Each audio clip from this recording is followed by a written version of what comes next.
I'm with you on this. You know, Ricky, we actually go through this during my live shows. I tell people, you have to stop and look at the piece. You have to see what it needs. You have to dig deep inside you and think. You know, Yeah, it's not a black and white answer all the time, you know? exactly. So you got to gauge it because sometimes I'll use the coarse diamond, the extra coarse diamond. Sometimes I'll use the finer coarse diamond. And everyone's like, well, why are you using it then? Well, because this piece is telling me it's a little bit more delicate and I want to use, you know, a more delicate grinding diamond. So I love how you dig deep into people and pull that out of them.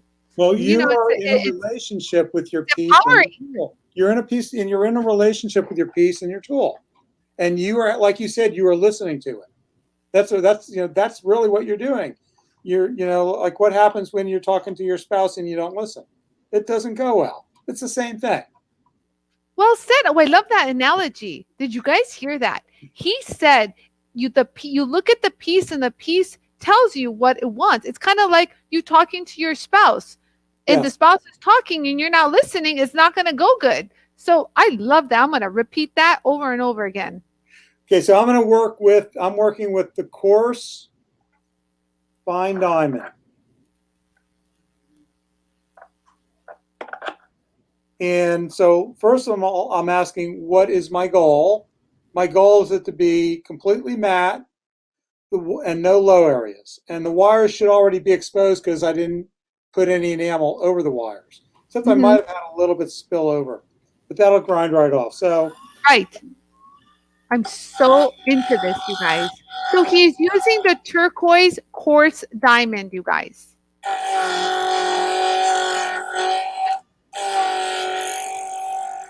This one. it's happening pretty quick. That was quick. That was beautiful. I understand how if you're pumping these out, you want to just keep it moving. The 10 minutes is everything for you. I got you.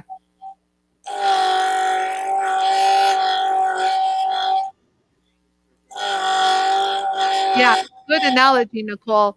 Give a man to fish. He eats for a day. Give a man to fish. Okay, so because I was talking while I was firing, you see how that there's some areas along the wires that are a little low, a little Yes. shiny. What happened was that enamel, once it got glossy, it got hotter because I Mm, running my mouth inside with the camera, and so the enamel pulled away from the wire slightly. So that's why we're seeing some glossy areas next to the wires. So ah, I've got to grind that down a little bit now. got it. I need to check something. But Okay, I can see you're much more even. I hold see on it. 1 second, please. Wait, wait. So, um, what am I saying? So I could see after firing you guys why it would be quicker to use your turquoise wheel to sand. I get it. It's quicker. So basically when he fires, he doesn't have to pay too much attention to, you know, the grind marks. Do you know what I mean? You know how I always teach you guys, pay attention to the grind marks, change the direction of your sanding to get rid of them. So he used the kiln while he was filling in the low spots. Oh, talking. Sorry, go ahead. Sorry, No, sorry, sorry. Go ahead. you're exactly right. It's almost like it's one more. Uh, Instead of a disc, it's just a kiln. Yes. One more Yes. step. Well said. Yeah. So I'm going to grind a little bit more or polish a little bit more with this one.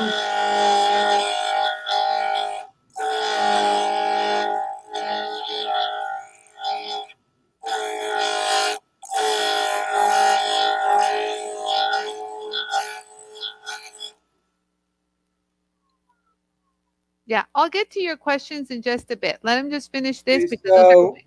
so it's getting a little smoother now. Oh, I One could see it. Oh, that's beautiful. one little tip I wanted to mention is that because it's art, I have lines and shapes, and I like to break a piece into segments. So I might be looking this section, or I might be looking this section, or I might be looking here. So one of the things I'm doing is looking at areas of that I can have as a frame of reference, so I know where I am. Now I know, Ani, you've used the Sharpie on your pieces to tell. I'm just lazy. I know it doesn't take long, but I just kind of follow different different parts of the piece. Like for a round piece, if I was going to do this piece, I might be working, from here to here, and then from here to there. So I have Does some. that sound familiar, you guys? I say this too, Ricky. Okay. This is why I love you. You like have my brain in a All weird right. So way. I'm going to keep working on this a little while longer. If you want to keep doing with the talking and questions, I'll work on this. Yeah, no, so beautiful. Everyone's saying Ani works in sections too. I say this. Look, this is why I connect with Ricky. He thinks like me, and sometimes I just say, I love you, Ricky. I do over a conversation because he gets it. So when you work in sections, you guys, you take care of that one area and you make sure it's even, it's clean, and then you move to the other. This is why I tell you guys, don't do things in one huge pass and back and forth. You don't know what's happening. It's happening too fast. You got to do it section by section by section and then do a one whole pass. Do you know what I mean? So here's some questions we have. We have a question of, do you prefer certain brand of enamels, Ricky? Hold on one second. I don't want to forget this one spot. Go ahead. I'm with you. Do your thing.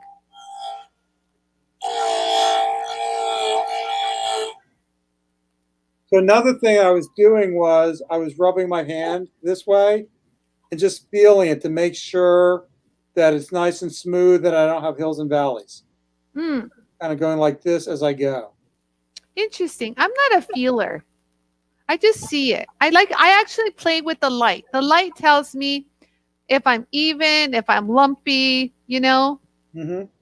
Well, I got one little spot that I don't want to miss, and then I'll go back to your question. I see it. I see it. I see it. No worries. Do your thing. We're here.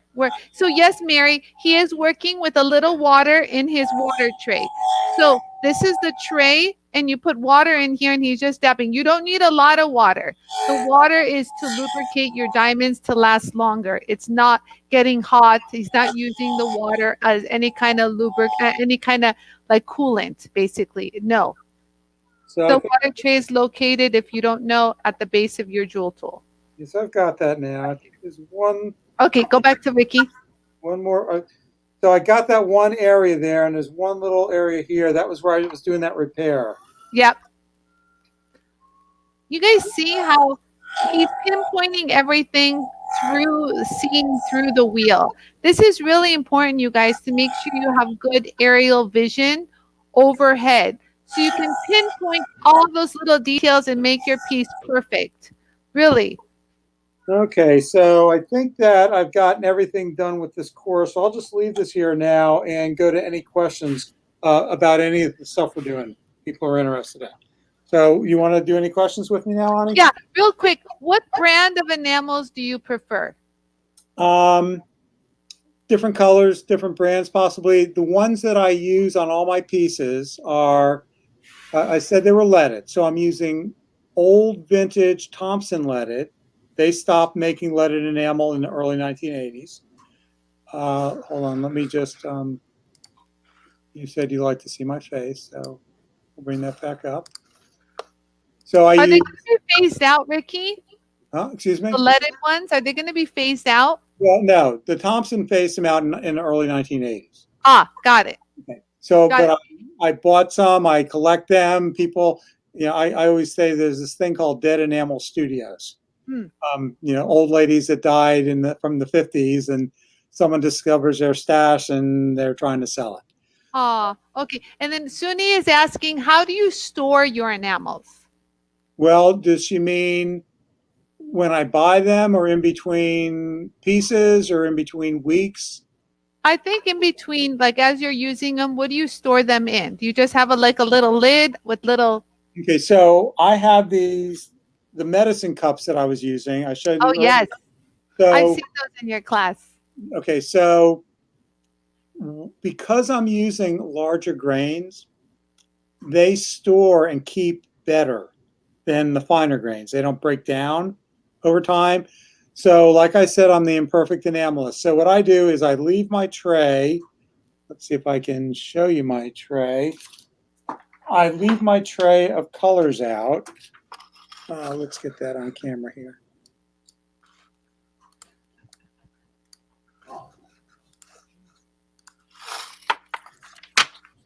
So I've got my tray of colors. Got it. And they're in their cups. So, I see. So I'll just tell you what I do. It's not by plan, really. I'll be all done enameling, and let's say I'll take this tray and move it somewhere else. I don't cover it up necessarily. Sometimes I do, sometimes I don't. Mm-hmm. The water is going to evaporate over time. And let's say I come back in a week and I do more enameling. I'll take this color, take the color and rinse it out once or twice and use it again. I am probably the least careful person maintaining my colors of anybody, but it's because I'm using the larger grains. Got it.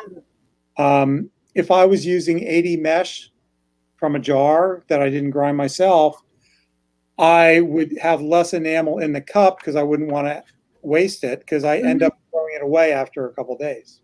Got it. So I don't keep using it if it's 80 mesh, unless it's opaque. Unless it's opaque.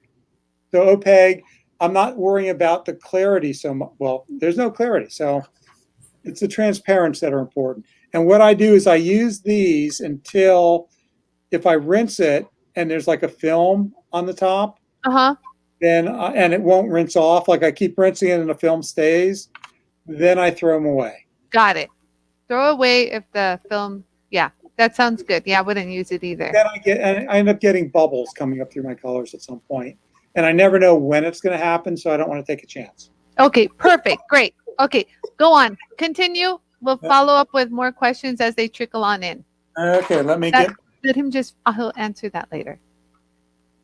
Some questions I'm going to have him answer right after he's done. Let's not bombard him. Let me switch back over to the JoolTool. Switch.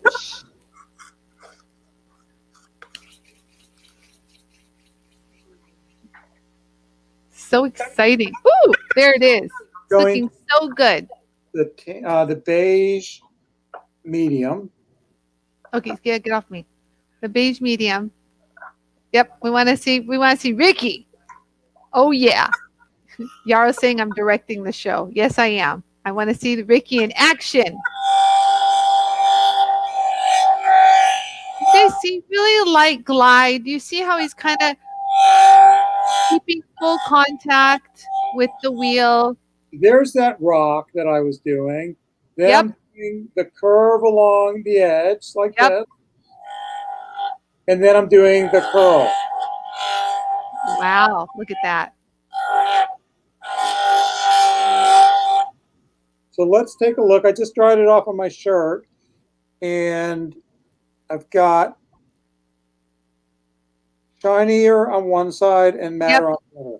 Yep. But there aren't any deep scratches. You know, that firing really made this easy to do. Beautiful. So that's great. I can tell people that if, they want to get rid of some of those deep scratches in a hurry, to refire it one more time. That's great. Great tip. And do you guys see how he is keeping full contact with the wheel? He's not jumping around. He's consistent, gentle pressure, and he's moving it so he doesn't have one, grind pattern. It's kind of like all over, not just one direction. Very nice. Cross grinding. This is what you do, you guys. It's this dance you're doing with your hands. Yes, the dance. Oh, baby, we love to dance around here. Oh, yeah. Okay, let's see it. I'm going to switch over now. That was pretty quick. I'm going to go to the fine. He's using the medium, you guys, now. He's using the medium grind, the medium sanding diamond, you guys. There you go. Fine. I just that's what he used, and now he's using the fine. Perfect. So prior to the fine, prior to the green, he used the medium sanding. You guys see? And now this is going to start giving you, like, I want to say like a pre-ish polish. It's not as dull as the prior steps. You know, what I just realized is as I'm doing it finer, I'm not so concerned with keeping it moving Yes. because I'm not going to be removing enamel. Yep. And I'm more concerned with just making sure I'm getting the scratches out. Perfect. Yep. Yep. That was really good. I'm glad you said that.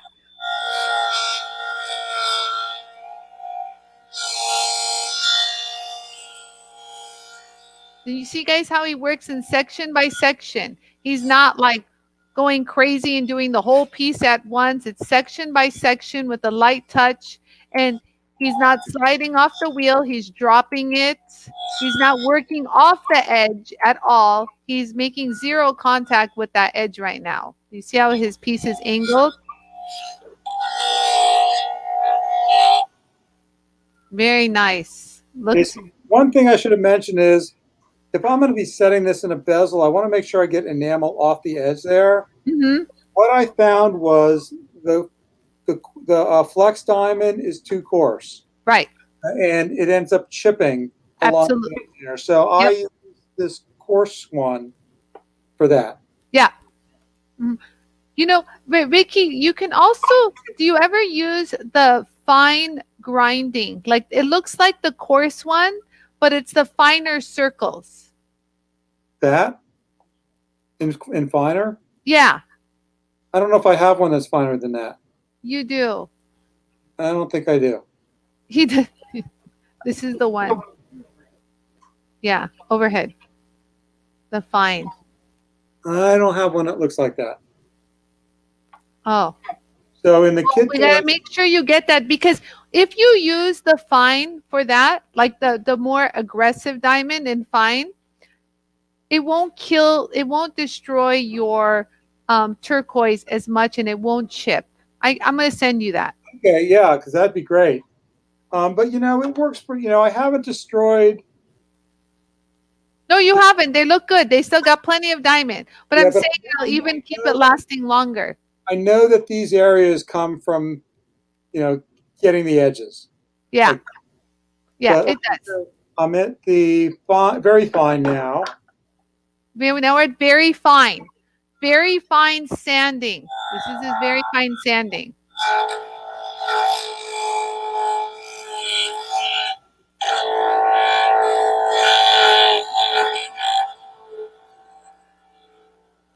There's the curving.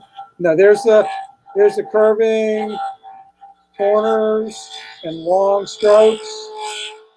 Yep, beautiful, beautiful form. I feel like you're like a swimmer, and I'm saying beautiful form, Ricky. Beautiful form. 10. You get 10. What's that 10? Like the Olympics, they give a rating of 10? 10. Look at that. It's gorgeous. I love it. I'm mesmerized. I could watch this all day. So good. So I'm going to dry it off and take a look. Yeah. It's looking pretty good. That looks really good. The areas that I need to pay extra careful attention to are opaque areas and dark transparent areas. Mm-hmm. Because that's where the scratches are going to show up the most. Yep. And at some point, I reach a part where I go, it's good enough. So I'm going to go ahead and say it's good enough. I'm going to switch over to the 3000. It says step 1. Yes. This will be step 1 for lapidary. I'm going to put some more on this. Now, I'll warn all you guys, first time I ever did this one with a class, first student that used it ruined it in 10 minutes. Oh, and so what Ani told me to do, and I do it, is I do it no pressure, and I turn it on just about as slow as I can make it run. So let's go ahead and. Yeah. Wow, that's an old one. That's not even stamped slow speed. Yeah, he's had his diamonds for a while, you guys. You see how he lets it I let it rub a little. I kind of like it. Yeah. You know, when it gives you that little tug action. Concentrating. Yeah, it's so good. I love these reels. Now, a lot of you guys, since we did enamel last week, I was telling them, Ricky, that they can go to the felt wheel with the JoolTool polishing compound and get a polish. But if you want that ultimate shiny shine, like immaculate, the brown diamonds that you're using now, step 1, step 2, step 3, is the way to go. So focus. So what I do is I go to this stage and then I use the felt. You do? Yeah. Why don't you go all the way to 50,000? Because this is cheaper and quicker. Okay, I might be doing, when I'm enameling and think of this as a business, I might be polishing 10 pairs of earrings, so that's 20 pieces. Right. I might be doing 6 bracelets, and they're 6 to 8 pieces, so there might be 50 bracelet pieces. Mm-hmm. I have to figure out how to make this efficient. Absolutely. I know. That looks so good. Good. So wow, Ricky. If I just go to, hold on, let me get my felt pad. Yeah, well, this is why, you guys, JoolTool is used in many, many factories around the world. Ricky's not the first one that wants to do this with his pieces. Okay, so here we go. Felt with a compound. Go ahead. Sauce there. I do this fast speed.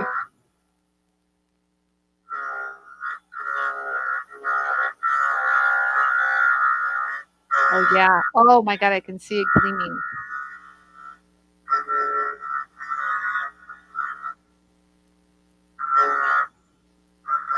Looks good. So you guys, you see there's a few different ways to get to that polish. You know, there's not one like set in stone. Last week I showed you guys how to use the brown diamond. I skipped the step that he used, the 3,000, just to save time. But, everyone has their own recipe.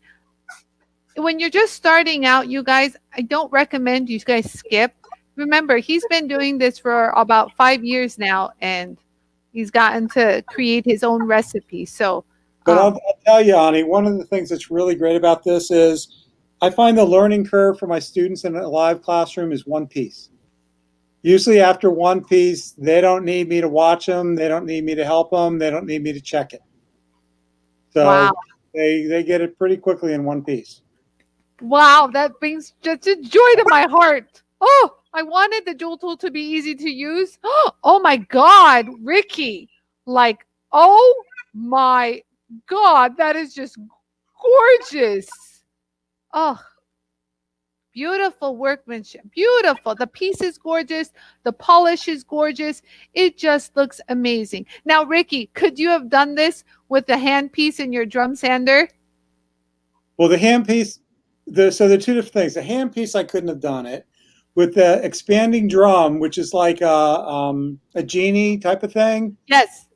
The thing is, I could have done it. I wouldn't have been able to do the corners as well. But the learning curve literally was several years. Yeah. And I can still cut my finger off doing it. Oh dear, really? God. I've got a terrible not that darker. That's from the media. That's from your special sauce. But I just slice the crap out of my hand there because those belts, when they spin, are like a knife. They're scary. Yeah, we don't like that kind of stuff. Women don't want to cut their fingers. We like our fingers. I like the safety of it. So yeah, so you just made this into a joyous project. You know what I mean? Everything about this was fun.